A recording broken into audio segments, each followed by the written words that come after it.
For most of the war, Siversk barely existed in the public imagination. It wasn't a capital, not a regional hub, not a name that trended in headlines the way Mariupol or Bakhmut once did. On maps, it appeared small and almost forgettable, a modest dot between larger cities whose names carried more weight. To Russian planners, Siversk looked like an obstacle to be removed, a stepping stone rather than a destination. To Ukraine, however, it was something else entirely. It was a problem to be managed, not a symbol to be defended at all costs. And in modern warfare, that distinction can mean everything. From the very beginning, Siversk sat in an awkward position. It lay close enough to major supply routes to matter, yet far enough from the spotlight to be manipulated quietly. It was elevated terrain, offering advantages to whoever held it, but it was also exposed, ringed by higher ground and narrow corridors that funneled movement into predictable paths. This made it dangerous for an attacker, but also costly for a defender if the wrong strategy was chosen. Ukraine understood this early. Rather than turning Siversk into a monument of resistance, planners treated it as part of a wider mechanism. One cog in a grinding machine designed to wear down an enemy that relied on mass and momentum. Russia approached Siversk the way it had approached dozens of other Ukrainian towns, slowly, brutally, and with overwhelming firepower. Artillery softened the city block by block. Glide bombs and rockets erased infrastructure that once supported civilian life. Roads cracked, buildings collapsed, and what remained of the population fled or hid underground. From the outside, this looked like progress. Russian state media framed it as inevitable. Each destroyed structure was presented as evidence that Ukrainian defenses were weakening. Each month of bombardment reinforced the belief that time itself was fighting on Moscow's side. But time was doing something else as well. It was stripping Russian units of cohesion. Assault brigades rotated through the sector and came out diminished. Veteran soldiers were replaced with mobilized troops who had less training and fewer illusions. About survival, command posts were relocated again and again as Ukrainian strikes found them with increasing accuracy. By the time Russian forces began pressing deeper toward the city, the units involved were not the sharp edge they once claimed to be. They were tired formations advancing out of habit, not confidence. Ukraine, meanwhile, resisted the temptation to make Siversk a final stand. There were no grand speeches about holding every street forever. Defensive works existed, but they were not built for eternity. Trenches, firing points, and hardened positions were placed to slow and damage, not to glorify sacrifice. Every Ukrainian soldier deployed there understood an unspoken rule: the city mattered. But their survival mattered more. This was not weakness. It was preparation as months passed. Russia poured men and equipment into the fight. Losses mounted quietly at first, then visibly. Entire assault waves disappeared under drone strikes and artillery fire before reaching Ukrainian lines.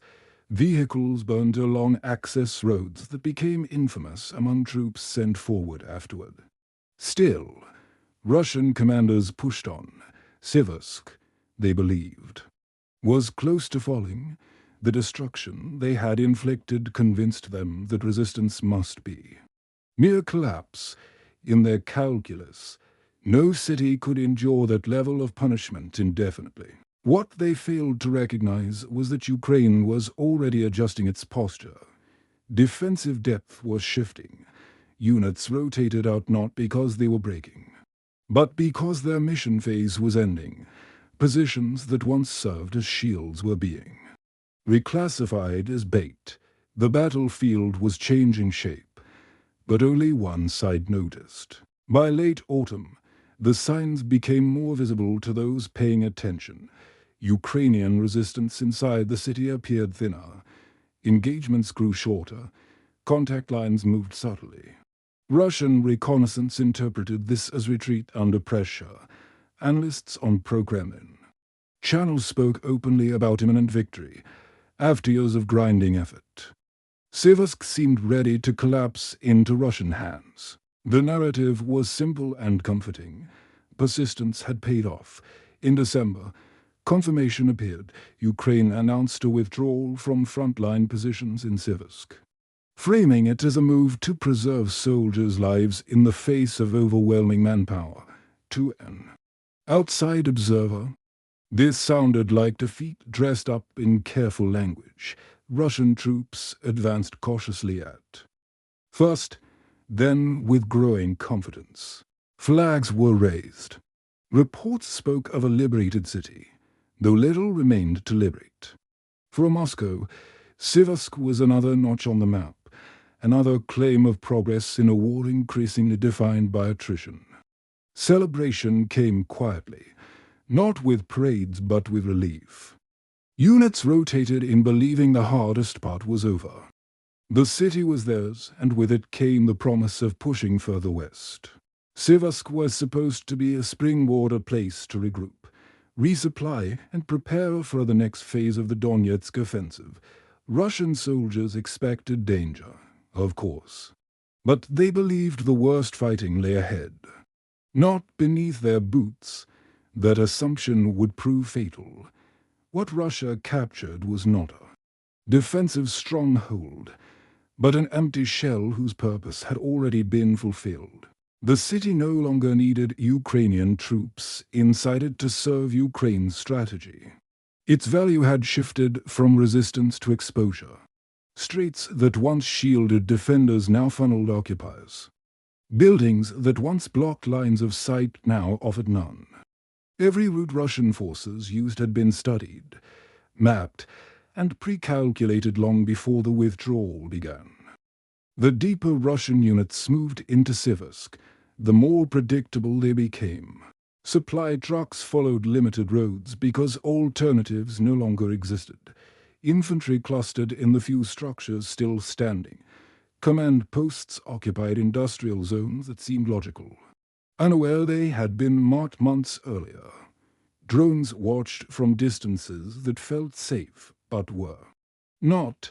Artillery batteries beyond the city adjusted calmly, as if this phase had always been expected.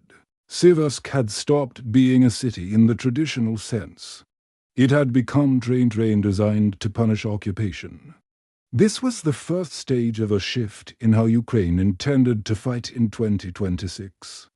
Not by clinging to every ruin, but by deciding when land was worth holding and when it was more valuable as a trap. Siversk was the proof of concept, a place where retreat did not signal loss, but transformation, where silence was not surrender, but invitation. Russian forces would soon learn that capturing ground is meaningless if holding it accelerates your own destruction, and Siversk, quiet and shattered, was about to teach that lesson in blood. The moment Russian forces settled into Siversk, the character of the battlefield shifted. What had once been a contested front line became something far more dangerous, a static occupation zone insider. An unstable environment. Russian units were no longer advancing under fire, they were living inside. That distinction mattered. In attack, soldiers accept risk as temporary. In occupation, they expect relative safety. Siversk offered none. The troops that moved in were not fresh formations. They were the survivors of prolonged attritional fighting. Men who had already seen months, sometimes years of combat. Many units were under strength, platoons operated without full complements, squads merged out of necessity, and leadership gaps were filled hastily. On paper, Siversk was secured. In reality, it was held by formations already pushed close to their limits. Russia's first problem was logistics. The city's destruction left almost no usable infrastructure. Warehouses were rubble. Rail access was gone. Fuel depots and storage facilities had either been destroyed earlier or were too exposed to use safely. Every round of ammunition, every liter of fuel, every ration had to be moved in by road. Those roads were narrow, predictable, and watched. Ukraine had never needed to hold Siversk permanently to dominate it. Observation points outside. The city on ridgelines, forest edges, and elevated ground gave Ukrainian forces uninterrupted visibility. Drones replaced patrols, sensors replaced guesswork. The moment Russian convoys moved, they were seen. The moment units repositioned, they were tracked. Occupation did not bring concealment. It brought exposure. Russian commanders attempted to establish control by dispersing forces across the ruins. This created the illusion of presence but sacrificed concentration. Small groups occupied shattered buildings, industrial zones, and road junctions, believing dispersion would reduce losses. Instead, it fragmented defense. When strikes came, there was no mutual support. Units died alone. Unheard and unseen by neighboring positions, the lack of secure rear areas became immediately apparent. Normally, a captured city allows an army to rotate troops, treat wounded, and reorganize. Siversk allowed none of that. Medical evacuation routes were under constant threat. Casualties piled up not only from direct strikes but from delayed treatment. Morale eroded quickly when wounded soldiers realized that survival now depended as much on luck as on skill. Ukraine exploited this vulnerability with patience rather than spectacle. There was no dramatic counterattack, no attempt to rush back into the city. Instead, Ukrainian forces applied pressure selectively. Drones struck supply vehicles first, then command elements. Then isolated infantry clusters. Artillery followed patterns designed to disrupt rhythm rather than obliterate everything at once. The goal was not destruction for its own sake, it was exhaustion. Russian assault doctrine made the situation worse. Moscow's reliance on infantry-heavy probing attacks required staging areas close to the front, in Siversk. Those staging areas were visible and vulnerable. Each attempt to regroup or prepare in advance triggered Ukrainian fire. Assault groups dissolved before they could even begin moving forward. Armor, traditionally used to stabilize gains, was nearly absent. Tank crews understood the risk. Ukrainian FPV drones had turned urban armor operations into suicide missions. Vehicles that did enter the city moved cautiously, briefly, and often only at night. Even then, losses mounted. Siversk became a place where armored support existed more in theory than in practice. Psychologically, the effect was devastating. Soldiers who believed they had survived the worst now found themselves under constant threat with no clear objective. They were not pushing forward. They were not consolidating successfully. They were simply enduring. Every day felt like an ambush waiting to happen. Every ruined building could hide a drone operator's mark. Command and control suffered accordingly. Communications equipment had to be powered, which meant generators easy targets. Radio discipline tightened, slowing coordination. Orders became cautious. Then contradictory. Lower-level commanders began making decisions based on survival rather than mission progress. Initiative shrank. Momentum died. Ukraine understood something Russia did not. Occupation can be more lethal than assault when the environment favors the defender. By withdrawing from Siversk, Ukrainian forces had removed the need to expose themselves to direct urban combat. Instead, they forced Russia to expose itself continuously. The city itself became a fixed target, a known grid where every movement increased risk. Importantly, this pressure did not require massive Ukrainian manpower. Small, mobile units operating from outside the city could generate outsized effects. Drones multiplied visibility. Artillery multiplied reach. Precision replaced mass. Each Ukrainian action forced Russia to react, burning time, ammunition, and morale, the deeper Russian forces attempted to push through Siversk. The worse the geometry became. Their flanks extended without protection. Supply lines lengthened. Rear positions came under the same fire as frontline elements. What should have been depth turned into vulnerability. The city stopped functioning as a base and instead functioned as a funnel. By early weeks of occupation, Russian losses inside Siversk no longer matched the expectations of a secured city. Casualties continued at a pace closer to active assault zones. Equipment losses mounted without corresponding territorial gain. Reinforcements arrived already under fire. The trap was tightening. Not snapping, but that made it harder to escape for Ukraine. This was confirmation. The concept worked. Tactical withdrawal had not weakened their position. It had strengthened it. Siversk demonstrated that control does not always require presence. Sometimes, absence is the most dangerous posture of all, and while Russian forces struggled to survive inside the ruins, Ukraine was already looking beyond the city. Siversk was no longer the objective. It was the instrument, a means to slow, drain, and to stabilize a much larger offensive aimed further west. The war had entered a new phase one where victory was measured not by flags planted on rubble, but by how much blood an enemy was forced to spend to keep them there. By the time Russian commanders realized that Siversk was not stabilizing, the options available to them had already narrowed. What should have been a consolidation phase had instead turned into a prolonged exposure cycle. Every attempt to reinforce the city increased losses. Every effort to reorganize inside it drew fire. Siversk was behaving less like captured territory and more like hostile terrain that refused to submit. The fundamental problem was positional. Siversk's elevation, once considered a prize, became a liability without full control of the surrounding high ground. Ukrainian forces still occupied ridges, forest belts, and villages that overlooked the city from multiple directions. From these positions, they enjoyed clear lines of sight and superior fire control. Russia, despite technically owning the city, was tactically lower than the forces attacking it.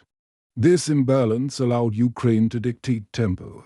Strikes came irregularly, sometimes in clusters, sometimes spaced just far enough apart to deny rest. Russian troops could not predict when the next drone would appear or which road would be targeted next.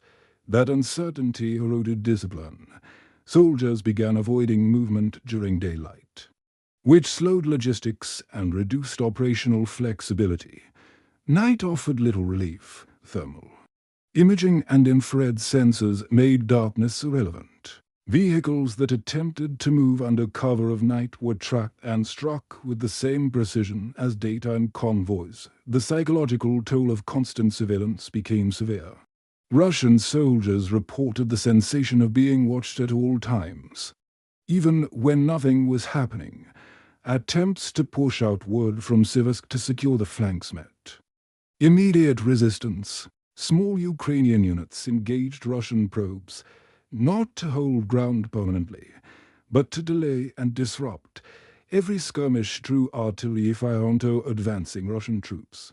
Progress was measured in meters, not kilometers, and each meter cost lives. This stalled expansion had cascading effects.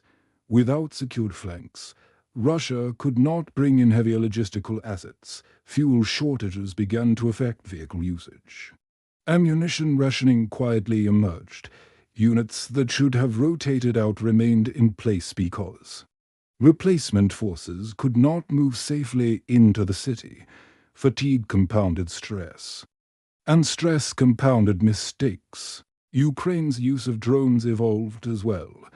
Rather than striking randomly, operators focused on patterns, the same intersections, the same road segments, the same staging areas were hit repeatedly. This forced Russian forces into predictable avoidance behaviors, which Ukraine then exploited. Safety became illusionary. Every workaround was already anticipated. Russian command tried to respond by decentralizing control, allowing lower-level officers more autonomy. In theory, this should have improved adaptability. In practice, it fractured coordination. Units acted independently without shared situational awareness. Friendly positions were sometimes mistaken for abandoned ones. Communication failures multiplied under pressure. Meanwhile, Ukrainian forces remained largely invisible. They did not need to occupy Siversk to dominate it. Their presence was felt through effects rather than bodies. A drone strike here, an artillery salvo there, enough to remind Russian troops that they were inside a system designed to kill them slowly. The absence of a clear Ukrainian counterattack confused Russian planning. Moscow expected either resistance or retreat, not containment. Without a defined enemy front, Russian doctrine faltered. There was nothing to storm, no defensive line to break. The enemy existed everywhere and nowhere at once. This uncertainty extended upward. Operational-level planners struggled to justify the continued commitment of forces to Siversk. Pulling out would look like failure. Staying meant sustained losses. Reinforcing risk, throwing good resources after bad. Each option carried political and military consequences. Ukraine exploited this hesitation. Rather than escalate, it maintained pressure just below the threshold that would provoke a massive Russian response. Losses accumulated steadily, not spectacularly, over time. This was more damaging than a single decisive blow. Units fled quietly, without the drama that might justify dramatic countermeasures. The city itself amplified this effect. Ruins created choke points. Debris limited maneuverability. Destroyed infrastructure forced movement into narrow corridors. Every environmental factor favored the force watching from outside rather than the one trapped within. As weeks passed, Siversk became synonymous with stagnation among Russian troops. It was no longer seen as a victory assignment, but as a punishment posting. Rumors spread through units rotated toward the sector. Morale dipped even before soldiers arrived for Ukraine. This psychological shift was as valuable as any tactical gain. An enemy that expects defeat performs differently than one chasing victory. Siversk taught Russian forces to fear success because success here led only to more danger. By now, it was clear that Siversk was not an isolated case. It represented a broader evolution in Ukrainian strategy, rather than contest every advance head-on. Ukraine was learning how to let Russia move forward into carefully prepared environments that favored destruction over defense. This approach conserved Ukrainian manpower while maximizing Russian losses. It inverted traditional metrics of control. Territory changed hands, but initiative did not. Momentum belonged to the side that dictated consequences, not coordinates. Siversk was proof that modern warfare no longer rewards simple occupation. Holding ground without dominance of the surrounding battle space is a liability, not an achievement. Russia had captured a city, but lost control of everything that mattered around it. And as Russian forces struggled inside the ruins, Ukrainian planners were already applying the same logic elsewhere. Siversk was not the end of this method. It was the beginning. What made Siversk especially dangerous for Russian forces was not just firepower, but the absence of resolution. There was no decisive battle to win, no clear enemy line to break, no moment that signaled progress. Instead, the occupation unfolded as a slow erosion of certainty. Every day inside the city looked the same, yet each day reduced combat effectiveness further. This was not chaos, it was design. Ukraine's operational shift relied on an uncomfortable truth of modern war. Armies are not defeated only by losses, but by exhaustion of purpose.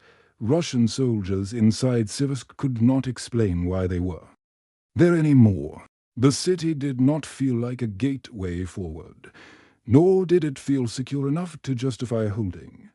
It existed in a limbo state, dangerous, costly, and strategically ambiguous. This ambiguity spread upward through the chain of command.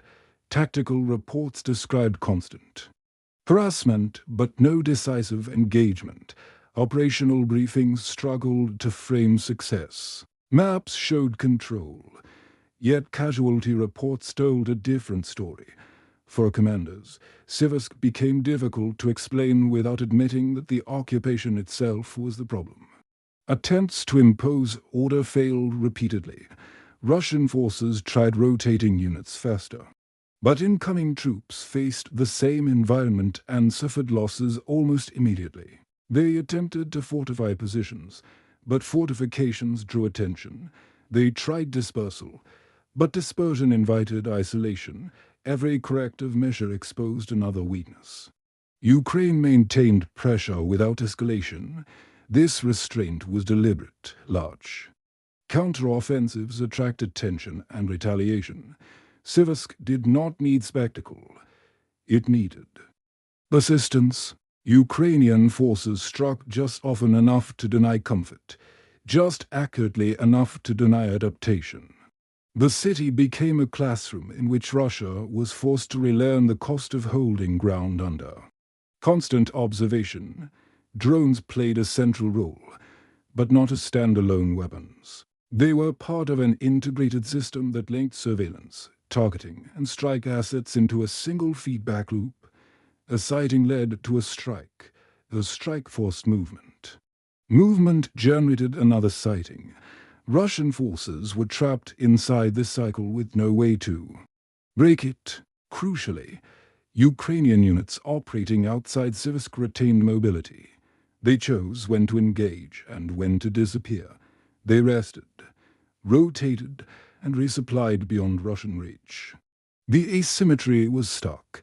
One side lived inside danger. The other visited it briefly and on its own terms. This imbalance reshaped morale. Ukrainian soldiers saw Siversk as a successful operation even without re-entering the city. Russian soldiers saw it as an assignment that offered no reward over time. That difference affected performance more than numbers ever could. Siversk also disrupted Russia's broad operational timeline. Forces meant to support advances elsewhere were tied down, consumed by a city that no longer held strategic value proportional to its cost. Resources flowed inward, not outward. Momentum stalled. Pressure shifted away from Ukrainian strongholds for the West, buying Kyiv time it desperately needed, at the strategic level. This mattered more than any single tactical success. War is governed by calendars as much as by maps. Every week Russia spent trapped in Siversk was a week not spent building momentum toward larger objectives. Ukraine understood that slowing an enemy can be as decisive as stopping them outright. The political consequences followed naturally. Moscow needed visible progress to justify losses. Siversk could not deliver that anymore. Holding ruins under constant fire did not translate into propaganda victories. Silence replaced celebration. The city faded from official statements, even as losses continued. Ukraine's approach challenged long-held assumptions about territorial control. Traditionally, withdrawal is treated as failure. In Siversk, withdrawal became leverage. By conceding space at the right moment, Ukraine transformed a defensive liability into an offensive instrument, one that inflicted damage without exposing its own forces unnecessarily. This concept extended beyond Siversk. Ukrainian planners were now openly experimenting with elastic defense on a broader scale. The goal was no longer to freeze the front line, but to shape it to allow Russian advances only where they could be punished most efficiently. Siversk was the demonstration model. It showed that cities could be weaponized even after abandonment, that occupation could be made unsustainable without direct confrontation, that modern battlefields reward those who understand. Systems, not just terrain. For Russian forces, the lesson came too late. By the time the implications became clear, they were already invested politically, militarily, and psychologically. Leaving would admit failure. Staying meant continued losses. The trap did not close with a snap. It tightened slowly, one decision at a time. And as winter deepened and operations elsewhere demanded attention, Siversk remained a constant drain, a silent liability, a reminder that not every victory is worth winning. By the time attention began shifting away from Siversk in public discourse, its true significance was already locked in. The city had quietly redefined how Ukraine intended to fight the next phase of the war, not through dramatic breakthroughs or symbolic defenses, but through calculated pressure that punished overextension. Siversk was no longer just a location, it was a method. Russia's broader Donetsk campaign suffered as a result. Units tied down in and around Siversk could not be redeployed efficiently. Equipment earmarked for future offensives was consumed maintaining a position that delivered. Diminishing returns, operational tempo slowed across adjacent sectors. Even where fighting remained intense, the ripple effects were subtle.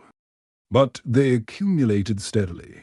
Most importantly, Siversk disrupted expectations. Russian planners had relied on a familiar pattern: heavy bombardment, gradual advance, occupation, then regrouping for the next push. Ukraine broke that cycle by stepping aside at the moment occupation became inevitable. It denied Russia the recovery phase that usually followed. There was no pause, no consolidation, only continuation of losses under new conditions. This shift mattered deeply as attention turned toward larger objectives for the West. Cities like Kramatorsk were never meant to fall quickly. They were designed to resist, to absorb pressure, and to force attackers into costly urban warfare. Siversk's role was to ensure that any force reaching those cities would arrive depleted, disorganized, and psychologically worn down.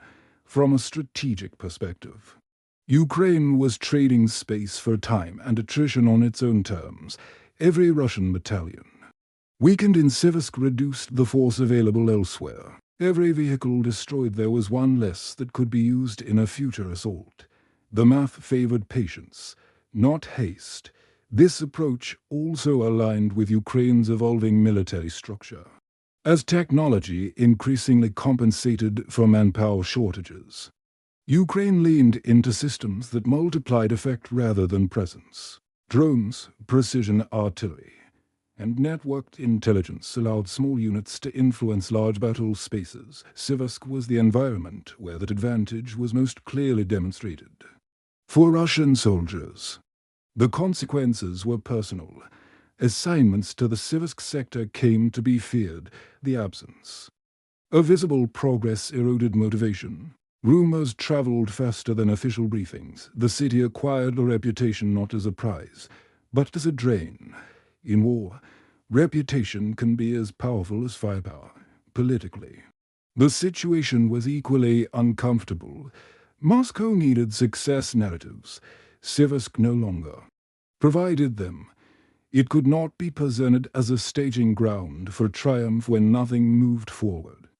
From it, silence replaced celebration, and silence, in authoritarian systems, often signals trouble. Ukraine, by contrast, did not need to announce victory. The effects spoke for themselves. Russian advances slowed, pressure eased on other fronts. Time was gained to reinforce, rearm, and adapt. Siversk functioned exactly as intended, not as a reclaimed city, but as a persistent problem for the enemy. The broader implication was unavoidable. Modern warfare no longer rewards rigid ideas of control. Occupation without dominance is vulnerability. Progress without sustainability is illusion. Siversk exposed the truth in a way no briefing ever could. Looking ahead, the lesson is clear. Ukraine has learned how to weaponize enemy momentum by allowing advances only where they can be punished most effectively. It turns numerical disadvantage into strategic leverage. This is not retreat. It is selective engagement at scale. Whether Siversk is ever formally retaken matters less than what it represents.